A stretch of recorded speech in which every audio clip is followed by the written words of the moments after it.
Историско, македонско-грчко и бугарско сослужување во Прилеп со првата заедничка света божествена литургија на трите сестрински рамноправни цркви во црквата Свето Благовештение, чиноначалствуваше митрополитот Преспанско-Пелагониски Петар во сослужение со старозагорскиот бугарски митрополит Кипријан и поранешниот митрополит на Арта, грчкиот владика Игнатиос.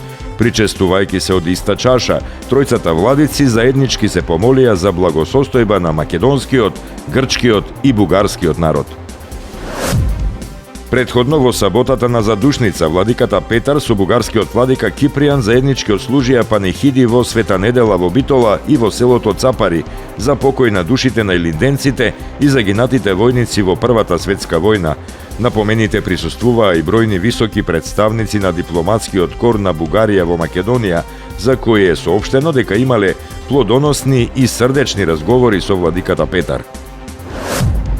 Европски сојуз за промена е името на албанската опозицијска коалиција објавена од Изет Меджити, Африм Гаши и Билјал Касами. Тие најавија заеднички пратенички листи и можен кандидат албанец за председател на државата. Подпредседателот на најголемата опозицијска партија во Македонија Александар Николовски ја исклучи Демократската унија за интеграција од можно коалицирање по изборите, поради, како што рече, криминалот во ДУИ. Во интервју за Радио Слободна Европа, Николовски рече дека е убеден оти опозицијата ќе освои 61 пратеник за самата да составува влада, но дека сепак ќе се обиде да најде партнер за коалицирање кај албанскиот опозицијски политички блок. Израелскиот министер за еврејско наследство Амихаил Јаху е отстранет од владините седници по споменувањето атомска бомба како можно решение за војната во појасот Газа.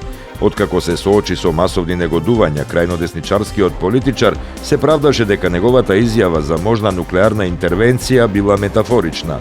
Опозицијата побара итно разрешување на Елијаху, нарекувајќи го неговото суспендирање од владините седници фарса.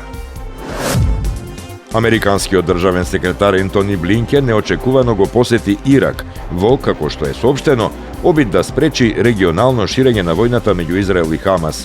Ирачките власти соопштија дека посетата не била најавена од безбедносни причини. 28 земји, меѓу кои Соединетите држави, Кина, Австралија и држави од Европската унија, Африка и Јужна Америка, во Велика Британија разговараа за начините на проверка, контрола, стандардизација и меѓусебно договарање околу пребрзиот развој на вештачката интелигенција, за кој сите се согласуваат дека може да биде ризичен за опстанокот на човештвото. Символично во познатиот Блечли парк, кој одигра клучна информатичка улога во Втората светска војна, Обединетото кралство со конкретен план се обиде да ги обедини земјите и меѓународните организации за заедничка акција во врска со АИ. Сепак неизвестното прашање дали и колку земји ќе ја почитуваат декларацијата, допрва треба да биде одговорено. Елон Маск со својот одговор на ChatGPT наречен Грок во завршницата на самитот се сретна со британскиот премиер Риши Сунак. Маск ја спореди вештачката интелигенција со духот од волшебната ламба, кој може да ги исполни сите желби и изрази сомнеш дали човештвото е воопшто способно да стави под контрола такво нешто.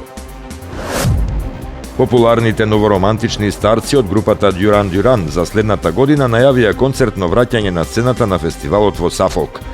Групата, формирана во 1978 година, во одбележува 45 години постоење со дигиталното издание на морничавиот готик албум Танц на смртта или Данс Макабр.